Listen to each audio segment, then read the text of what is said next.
open file reconstruction. Brother, those are classified. No. It was destroyed.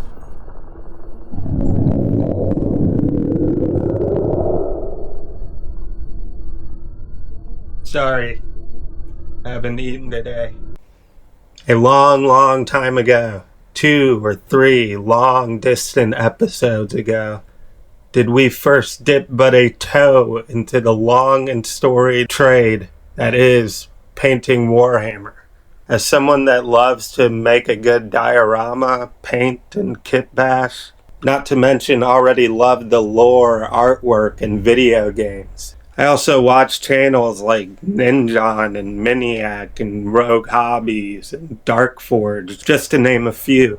And all I can say is... Warhammer 40,000. That is my jam. What took me so damn long? And the short and simple answer is time. For the same reason I still haven't played my first match of 40K. Or what I really want to start with, Kill Team. And I am really wrestling with the idea of starting my own Death Guard Kill Team. And eventually, Army?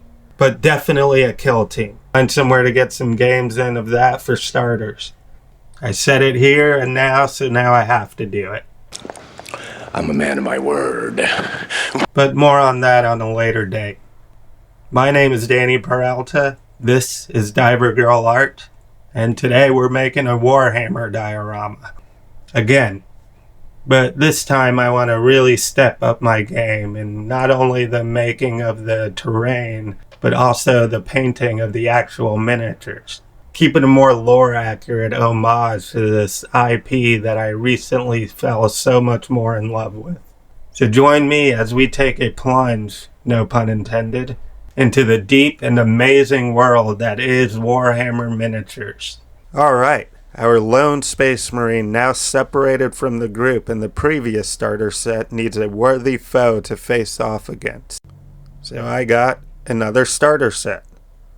The bioengineered super predators known as the Tyranids will be taking on the Imperium in this case. There is no end to them! There is! We shall find it! Let's crack this box open and get our models out. The box contains everything you need to get started. Except for, well, clippers to get your model actually off the sprue and ready to be assembled. Okay, not a great start.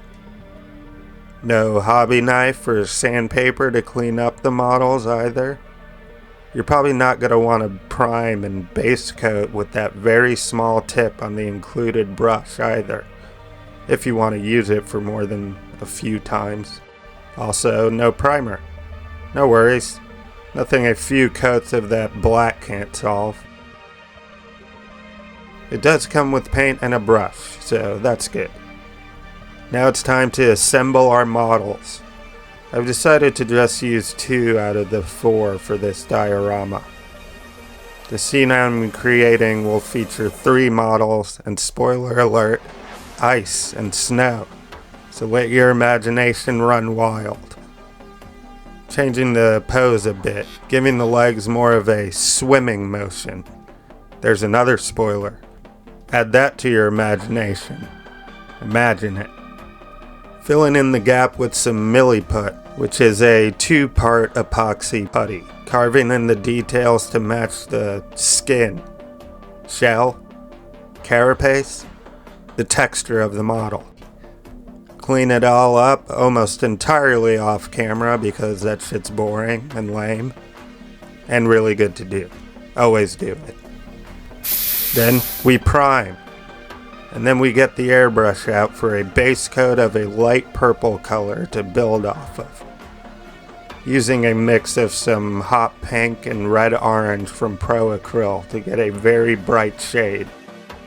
I figured I'd just go for more of the classic purple color scheme for these termagants.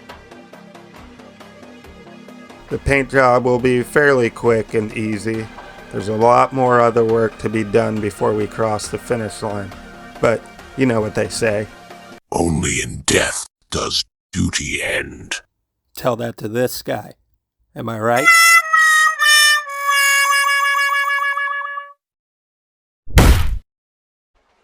starting with a white gray for the skin tone, and some darker blue-gray for the feet.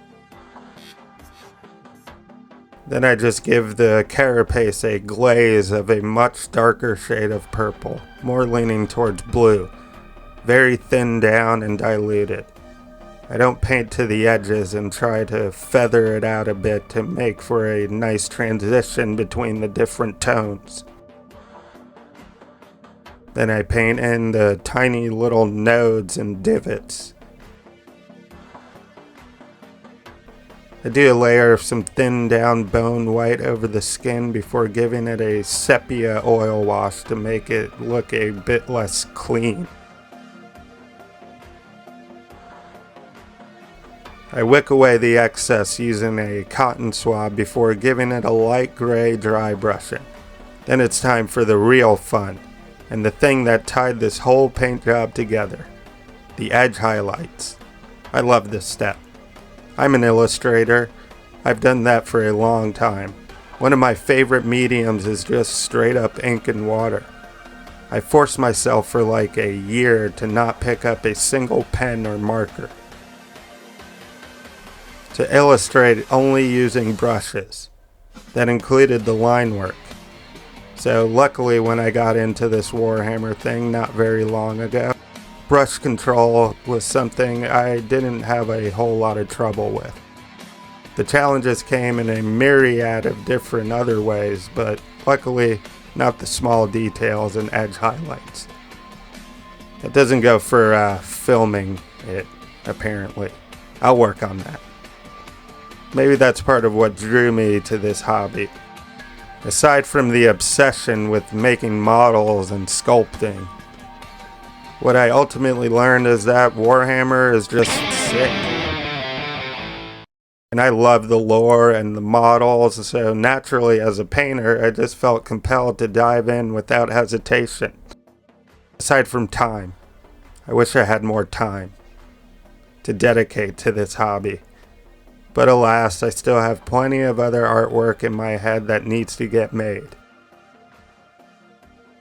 So for now, Warhammer will just have to remain my creative little side piece that I lovingly visit every so often for some hobby fun and just to let loose.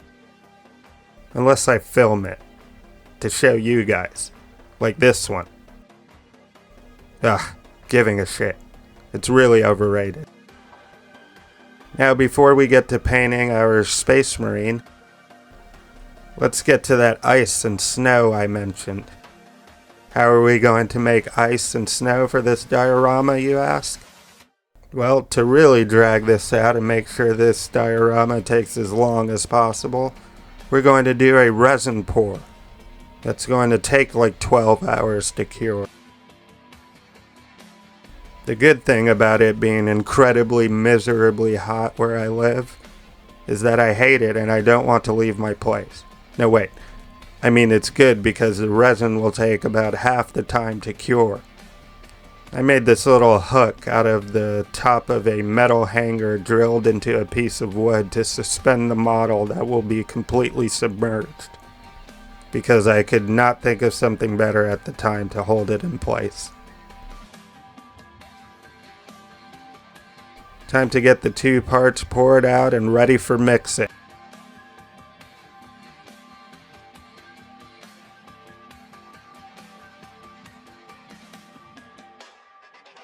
I add a little bit of blue and white ink to the mixture to give the water that icy hue I'm looking for. And then we stir. And we stir good. And with our model in place, No, wait. There's that natural hesitation that comes with pouring resin. God, am I about to waste hours on this when it inevitably ends with me angrily walking outside and hurling this thing at the sun because for whatever reason resin failed to properly cure? Or will my artistic vision be realized and this video get finished? Let's find out.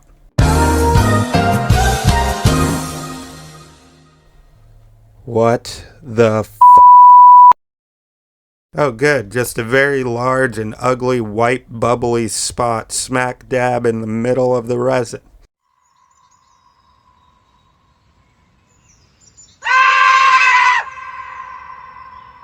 Well, luckily it's right where I'm laying down some ice and snow.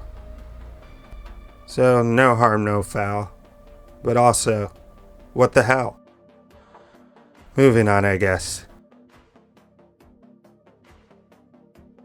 I added a little layer of a more opaque white resin for a thin layer of ice using some UV resin and a very small amount of white ink, before setting our other Tyrannid in place into the ice. I want this one to be positioned as if it is bursting through the ice and lunging out of the water.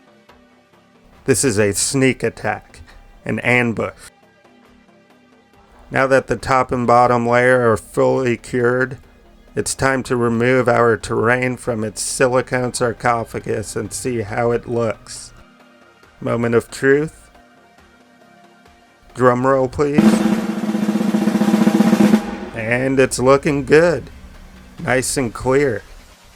The tint came out a perfect icy light blue. Our Tyrannid looks okay, fully submerged in the water. I did add a clear coat to that guy, so the heat of the resin wouldn't affect the paint job. A few cracks in the corners, but hey, I'll take it. It adds some character. Also some bubbling below the submerged Tyrannid, but it almost adds some movement to the model. It's not supposed to be doggy paddling in place. It's dashing through the water with enough momentum to crash through the ice and leap through the air. Overall, I'm very happy with it. Now it's time for the Space Marine. Let's get him on a handle straight away, because when I opened the box that this guy came in, when I made the first diorama, go watch that if you haven't, please. Thank you. I assembled and primed all 3 models and only used 2 for the scene. I begin with a base coat of an off-white through the airbrush. I'm going for sort of an Arctic tundra color scheme for this power armor. A white and light blue. I could have just went with a pale blue and maybe some yellow and called it a Space Wolf. But I wanted to go with a white because I just love white sci-fi armor. I think it looks cool. I'm also going to make it look very worn and weathered. This particular Space Marine has been through the shit, and it's not about to start getting better. Across a frozen death world, a lone Space Marine marches onward. Scarred by battle and separated from his brothers, he pushes through the relentless wasteland with one purpose: to reunite with his squad and continue the Emperor's War. Sensing what appears to be easy prey, a pack of ravenous termagants emerges from the blizzard, eager to overwhelm a warrior they believe wounded, isolated, and vulnerable. They've made a fatal mistake. What follows is not a battle, but a massacre.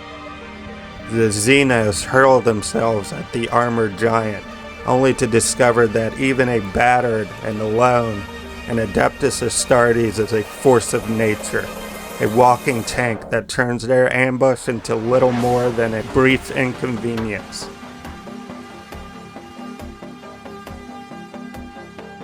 But the victory brings no comfort.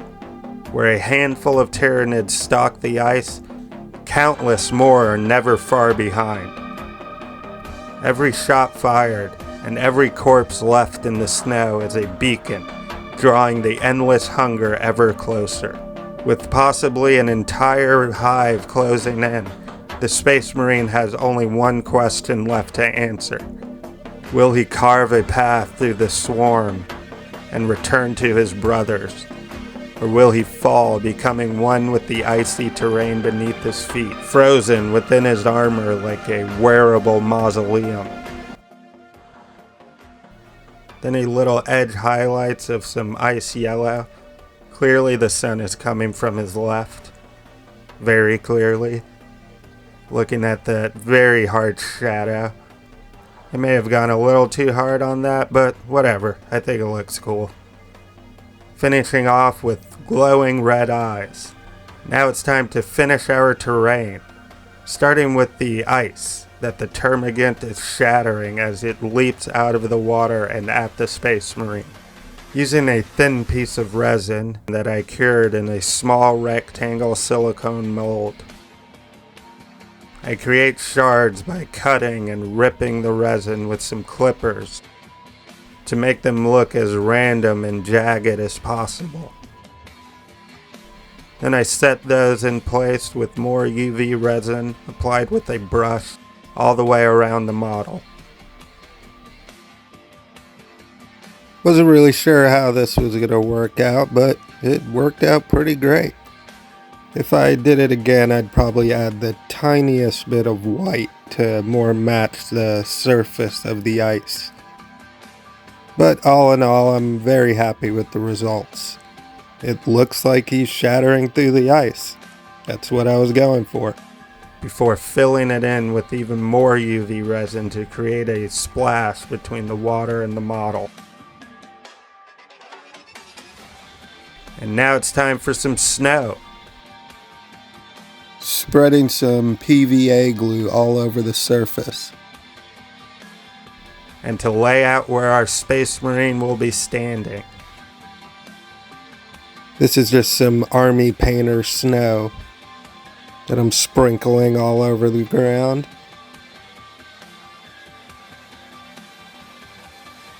Before mixing up my secret snowy terrain paste. That consists of snow from the army painter, Mod Podge, PVA glue, and baking soda. Maybe I'll reveal it one day. Oh wait. And you guessed it, with more UV resin to set them in place.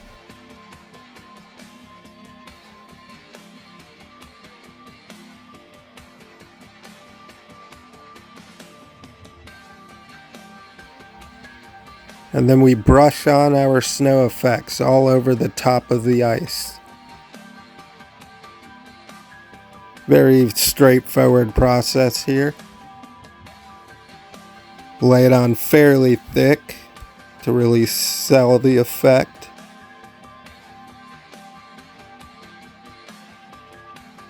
Adding a few of his previous footsteps using the end of my brush to imprint them into the snow.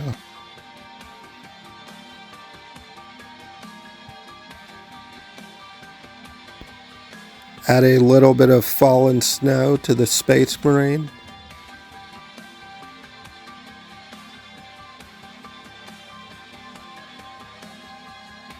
And that's our icy Warhammer diorama done. And now it's time for the final beautiful shots. And there you have it, another build done, and one I'm really proud of. I love how everything turned out. And thank the Emperor we didn't run into too big of a snag with the resin pour. Now before we get to those final beautiful shots, firstly, thank you so much for watching. Please like and subscribe if you like the video and want to see future videos. I release these full episodes every other Sunday, as well as shorts throughout the weeks. Follow me on Instagram at DiverGirlArt for all my more traditional artwork. Now let's get to those final glamour shots, and I will see you on the next build.